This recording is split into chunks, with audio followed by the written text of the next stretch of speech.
The Tale of the Horse and the Flower. I had always loved the countryside. The open skies, the rolling hills, and the soft rustling of the trees made it feel like heaven. But the place where I spent most of my time, the meadow, had something extraordinary about it. It wasn't just the wildflowers swaying in the breeze or the chirping birds. It was something deeper, something magical. That's where I met her, a horse, elegant and wild, whose presence seemed to command the wind itself. I had always seen her from a distance, her coat as white as the first snow of winter, her mane flowing like strands of silk. She was the epitome of freedom, untamed, as she galloped through the fields. But there was one thing that always intrigued me, one thing that kept me coming back to the meadow. It was the small flower that grew in the very center of the meadow, right where the horse loved to roam. No one knew its name.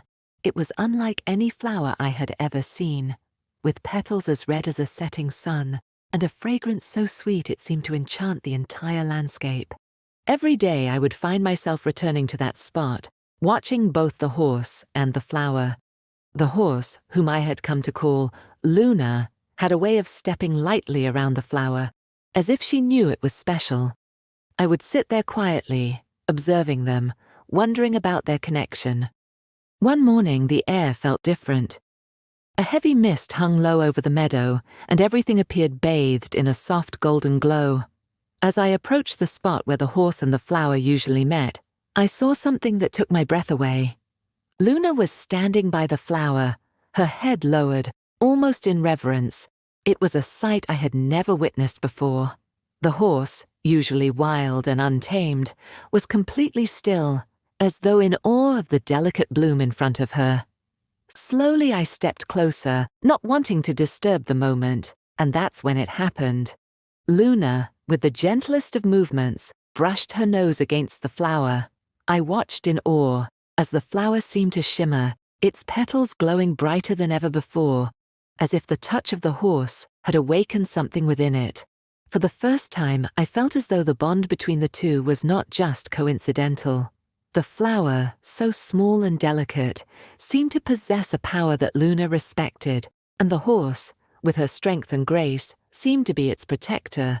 As the days went on, I began to notice changes in the meadow. The flowers around the center bloomed more vibrantly, and the entire field seemed to come alive with energy. Birds and butterflies would gather, and the air was always filled with the sweet scent of blossoms. It was as if the flower, with Luna's help, was transforming the very land it touched. One day, I decided to speak to the flower. I had always felt a deep connection to nature, and though I never expected an answer, I asked, "What is it that makes you so special?" To my surprise, I heard a soft voice, not from the flower, but from the wind. It was as if the breeze itself had a message for me. "The flower," the wind whispered, "was planted here by the gods, a symbol of balance between strength and fragility.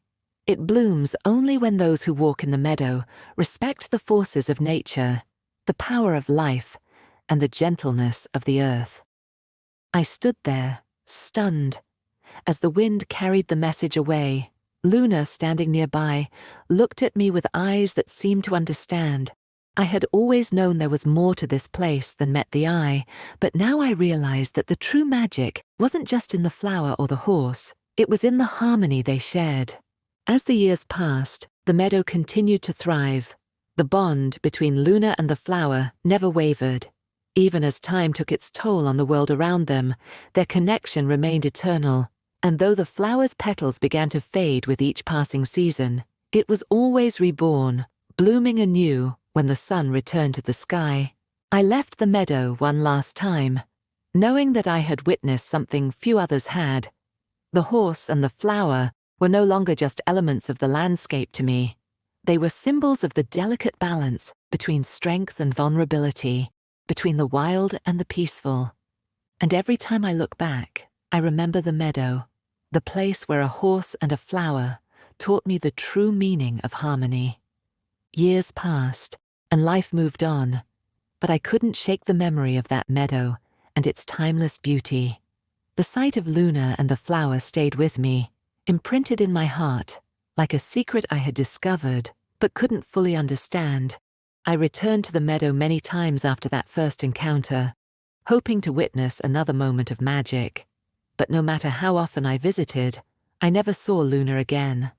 The flower, however, remained, still glowing faintly beneath the golden rays of the sun. One late autumn day, I decided to return. The air had a chill to it, and the leaves crunched beneath my feet as I made my way to the meadow. The once vibrant flowers were now only faint traces of their former selves, but the flower at the center, always the last to bloom, stood proudly, though its petals had become fragile with age. I knelt before it, feeling the weight of its legacy. "Are you still here, Luna?" I whispered, half expecting an answer from the wind or from the flower itself. As if answering my call, the breeze stirred, and I could almost hear the soft echo of hooves against the earth. I looked up, and in the distance I saw her.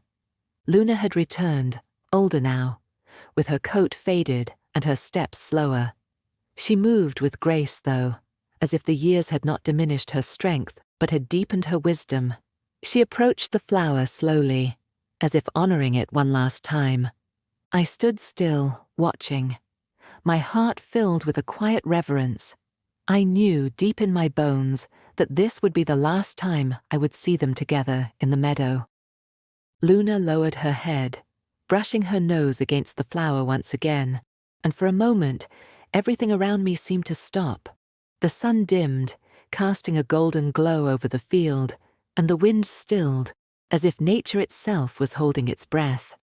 Then, in a soft, shimmering wave, the flower began to bloom more brightly than it ever had before. Its petals glowed, a deep red that seemed to radiate warmth and life, as though it were sharing its power with the land around it. Luna too stood still, bathed in the light of the flower, her eyes soft and knowing, as though she understood the moment for what it was. In that instant, I realized what the meadow had taught me all those years. The balance between strength and fragility, the need to protect and cherish, the beauty that arises when two forces come together in harmony. It wasn't just the flower that needed the horse, or the horse that needed the flower. It was the world itself that needed them both, to remind us of the delicate nature of life.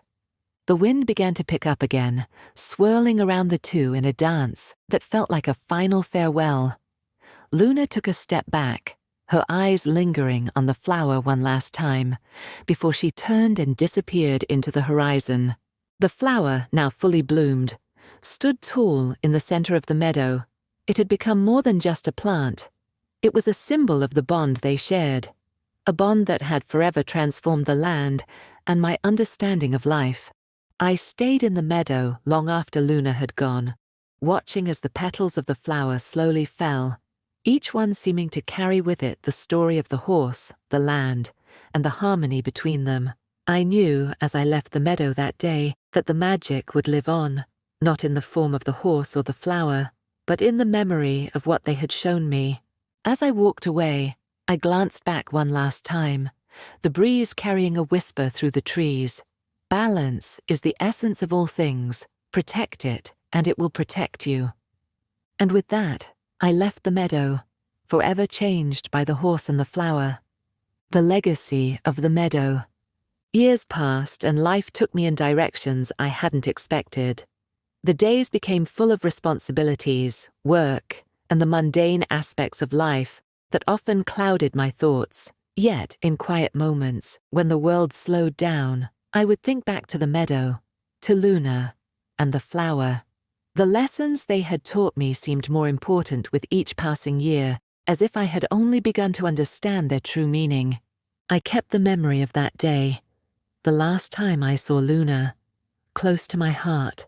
I shared the story of the horse and the flower with a few trusted friends, but it always felt like a secret I was entrusted with, one that I couldn't quite explain in words. The magic of that place couldn't be captured by mere description. It was something you had to feel, something you had to experience for yourself. One evening, when I found myself walking through a nearby forest, I decided to visit the meadow once more. It had been a long time since I'd been back, but something inside me urged me to return. As I made my way through the trees, the familiar scent of wildflowers and fresh grass filled the air, guiding me toward the clearing. When I reached the edge of the meadow, I stood for a long while, taking in the beauty of it all. It was the same, yet different, still full of life, but with a quiet, almost sacred energy that hung in the air. The flower, though no longer in full bloom, still stood strong at the heart of the meadow, its petals now a soft shade of red, but no less powerful. And then, as if by some divine grace, I saw it. Luna. Not the young horse I had first encountered, but an older version, one that seemed to blend with the earth itself. She was no longer galloping through the meadow with the same energy, but she was there, standing tall by the flower, as if guarding it. Her coat had turned a pale silver, and her mane shimmered in the moonlight like strands of stardust.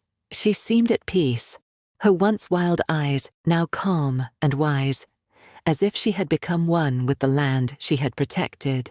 I approached slowly, careful not to disturb the serenity of the moment. The breeze, carrying the scent of the flower, seemed to acknowledge her presence, and for a moment I believed that nature itself was holding its breath, waiting for something. As I drew closer, Luna turned to face me, her eyes meeting mine. There was no fear, no hesitance, just a quiet recognition. She lowered her head, as though offering her wisdom, and I felt the weight of her presence. It was as if she were telling me that the meadow, the flower, and the bond they shared were not just part of the past. They were part of something greater, something timeless. I knelt beside the flower, my fingers brushing its petals, and I felt a surge of energy, as if it had been waiting for me all this time. The flower seemed to pulse beneath my touch, and in that moment I understood. The flower was not just a symbol.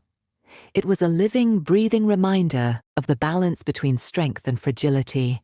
The horse, Luna, was the guardian of that balance, and the land itself was a reflection of that harmony. I looked up at the sky, the stars twinkling above, and I felt a profound sense of peace. The meadow had been a place of magic, yes, but it was also a place of deep understanding. It was where the lessons of life, of growth, change, and acceptance had been woven into the very fabric of the land. And now, standing in the presence of Luna and the flower once more, I realized that I was part of that fabric too. The breeze picked up again, swirling around us, and for a brief moment it felt as though the entire meadow had come alive. Luna turned and walked away, her steps silent and graceful, her presence fading into the shadows of the trees. The flower, though, remained, its delicate red petals glowing softly in the moonlight. I stayed for hours, until the first light of dawn began to creep over the horizon, and as I left the meadow, I promised myself I would carry its lesson with me forever. I would protect the balance of strength and fragility in my own life. I would honor the quiet moments and the loud ones, the moments of peace and the moments of struggle, because both were part of the same story. As I walked away, I could still hear the soft echo of Luna's hooves in the distance, and I knew that the meadow, the flower, and the horse would always be there, guarding the delicate balance of the world. And so, the story of the horse and the flower lived on, not just in the meadow, but in the hearts of those who understood the deeper truth behind their bond. It was a story of love, loss, protection, and the quiet wisdom that nature can offer to those who listen closely enough. As for me, I would never forget the lessons I had learned there, the timeless wisdom passed down by a horse and a flower, and every time I passed through the forest or saw a field of wildflowers, I would remember. The meadow was not just a place, it was a reminder that life itself is a delicate balance, one that must be cherished and protected. And in that balance, we find our true strength.